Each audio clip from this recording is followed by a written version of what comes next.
So, the Liberals were really quite wrong about the price tag of the gas plant cancellations. It's $1 billion, all to placate residents in Oakville and Mississauga who didn't want to live near the gas plants, and of course to save Liberal seats in the last election. What does this revelation mean to politics in Ontario? Let's find out. From Martin Regg Cohn, the Queen's Park columnist of the Toronto Star, and welcome back to TVO, Martin. Thank you. Well, let's start with this. Is there, in your view, any reasonable defense for the decisions to cancel these two gas plants? No, for two reasons. Two no's. No, I personally like to go out on a limb sometimes by saying that they should not have even canceled them. I don't live in Oakville and Mississauga. I've never been persuaded by the local NIMBYism, I'm sorry for using that word, it's not an insult, that the plants would have been so harmful to local residents. There are similar gas-fired plants in other big cities around the world. So I always thought that was an exaggerated claim, number one. Number two, no, because it was the wrong time and the wrong way to cancel it in the middle of an election campaign for Mississauga and just about a year before the election campaign for Oakville. So a lot of no's there. And with the price tag coming in now over $1 billion potentially once it's all added up, what do taxpayers do about this? Taxpayers, but also ratepayers, remember, because it's going to hit us in the hydro bill. What do we do? That's a good question, because the Auditor General has just told us that it's going to be $1 billion plus or minus. That's not a complete surprise. The Star, I should tell you, was one of the first newspapers back in 2010, the fall of 2010, to speculate. It was an educated guess that it would be about $1 billion to cancel Oakville. And again, we had some information in early 2011 that the government had a report from one of its lawyers that it would be about $1 billion to settle that. And the opposition Tories have been saying it for 2 years. Correct. So this is not a complete surprise, but the Auditor General has done good service by, I think, giving us an independent voice, telling us what the numbers are. But the numbers have always been so hard to predict. As she pointed out, most of the difference between her number and the numbers that the government was putting out is based on some fairly complex actuarial assumptions. Is it a 4% financing cost? Is it a 6% financing cost? When will the plants come on stream? That affects how much money you save by a late start and an early start and so on. So the number is there. We have to live with it. What do we do with it? The question is, do we fight another election about the last pre-election promise, or do we take it as it is and move on to other things? I don't think the government should be let off the hook. This is not a case of forgive and forget, but the number is here. The opposition has been clamoring for it for 2 or 3 years, and we've got it. Here we are. Well, okay, but here's the problem. I'm really trying to sort of help voters understand here. I'm mad about this cancellation. I'm mad about the fact it's costing ratepayers and taxpayers $1 billion. I'm mad at the guy who made the decision, Dalton McGuinty, for what everybody has sort of acknowledged were overtly political reasons, had more to do with political science than actual science. Kathleen Wynne is now in charge. Dalton McGuinty is gone. If I'm a voter, how do I take out my anger on the predecessor on the successor? That's a good question, because this is Dalton McGuinty's mess, but it's also a Liberal mess, and yes, Kathleen Wynne was part of that cabinet. Everyone wants a scapegoat here. I can't give people comfort here, because I think the reality is there is no one boogeyman who is entirely responsible for this. The biggest share of the blame goes to Dalton McGuinty and his Liberal Party coterie of advisors for canceling it in haste. Mississauga in particular was inexcusable. It was a crass way to do it 2 weeks before voting day in 2011. But let's look at Oakville for a moment, because that's what the Auditor General has just reported on, the second plant. That was canceled a year before the election. So it wasn't done with quite the same recklessness as the Mississauga plant. It was cynical, but not as reckless. They had a year to work it out. They had a very good deputy minister in charge of the energy ministry, not in charge, but running it under a minister. David Lindsay happens to have been Mike Harris's former chief of staff, a Tory. He was largely overseeing, with the minister and the government, those negotiations with TransCanada. McGuinty and others were convinced that they could get, and the correspondence shows us, a good deal with TransCanada. That TransCanada would be reasonable. That's the owner of the builder of the Oakville plant, because they have a lot of interests in Ontario. So they thought they could make it work, and they didn't. The Auditor General and the Legislative Committee have both shown through their work that they screwed up, that the Premier's office screwed up, that the Ontario Power Authority screwed up. The OPA, by the way, is an arm's length organization, ostensibly. It takes direction from the Premier's office and the Energy Ministry.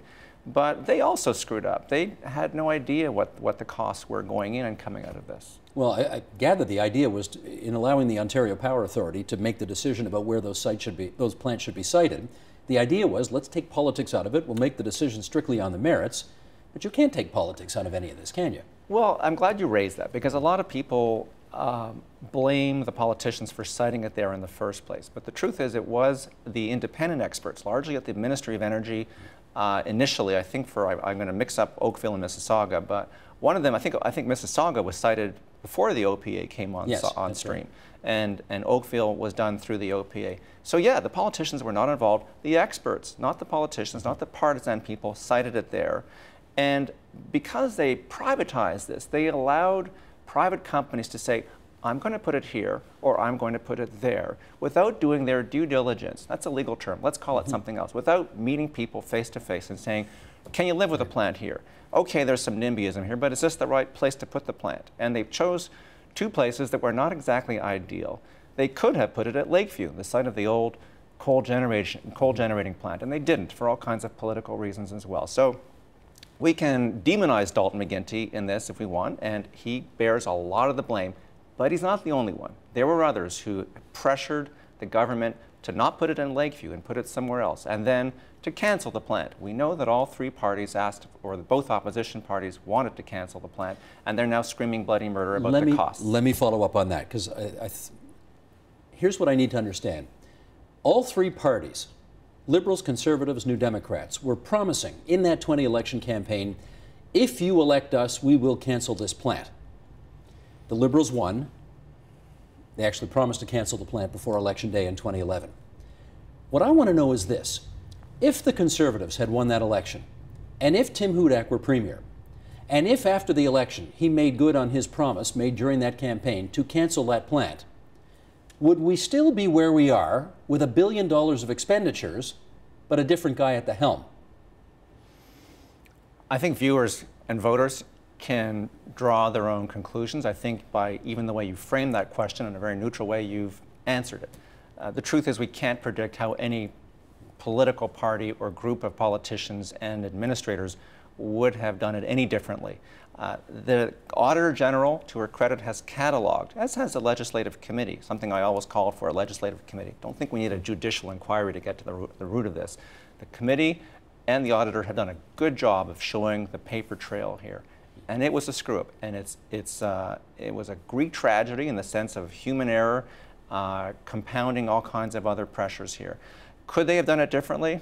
You know, I think one of the reasons this has not yet come out, in my view, it's a guess, as a vote-determining issue. I don't think voters believe that a Tim Hudak government or an Andrea Horwath government would have done this dramatically differently. That's not to excuse for 1 minute what the McGuinty Group did, but that's the problem with this kind of a high-pressure political negotiation. McGuinty did worse because he tried to squeeze this. He tried to get it out of the way quickly before the election and after the election. As the Auditor General has pointed out, he wanted this out of the way. He wanted no more maybes. He wanted certainty. And that put pressure. The maybes will kill you. That's right. That's what he and said. That'll put pressure on negotiators to screw up. But I don't want to pick on David Lindsay. He was an outstanding public servant and political operator before that. But hey, would he have done differently together with Tim Hudak if he were running the government? I don't know. Well, Kathleen Wynne has taken responsibility for this. She's apologized for it. She has said, I didn't make the decision to do this, but it's my responsibility to fix it. What's she doing to fix it? Well, she has said they're going to try to consult better. That's her touchstone, and that they want to get the consultations in at the ground floor instead of later. She has asked the public service to set new rules on how political staff can insinuate themselves into these kinds of negotiations. Look, those are good ideas, good reforms. But how did this all start? There was a lot of human error. You can blame the party in power. They've got to aware this. It's true.